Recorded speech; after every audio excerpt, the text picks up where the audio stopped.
It's the type of job where nothing can be expected. Kristy and Tatsu have been called in to help this man who fell off a ladder while using power tools. He has a serious head injury and is bleeding.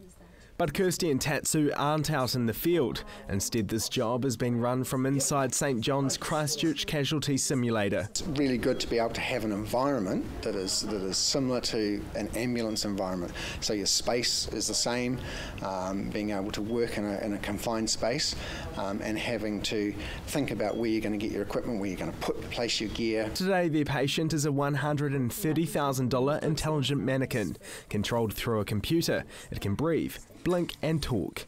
It's a year old and is only one of 2 in the country, designed to put these paramedics through their paces. Mann is a really technically advanced mannequin, and the ALS students can do all sorts of skills with him. They can intubate him, we can infuse drugs into him, and really get feedback from the computer system as well as to what your interventions are doing. Earlier in the afternoon, that same mannequin was suffering from heart failure. Luckily, these 2 paramedics came to its rescue. It's an example of the wide variety of training exercises available to the staff here. They're always under pressure situations when people are really sick, so this is a good environment for them to be able to learn and to practice those skills that they don't get to use very often. Kristy and Tatsu are 2 intensive paramedics who are taking advantage of the extra training opportunities.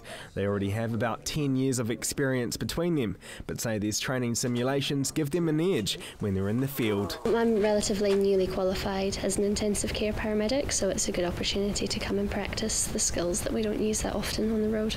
From next year, St John's staffing levels in Christchurch are increasing by about 20% to help meet a growing demand for ambulance services in Canterbury. Already 4 people are put through their paces in the simulator each week. That's more than 200 training sessions a year. Tatsu Kawasaki hopes the extra experience he gets from the training will help him on his journey of becoming a helicopter paramedic. So rescue is a big part of my interest, say.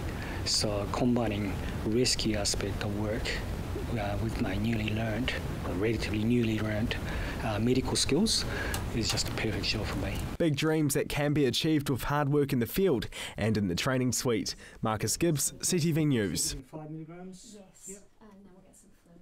Gave it at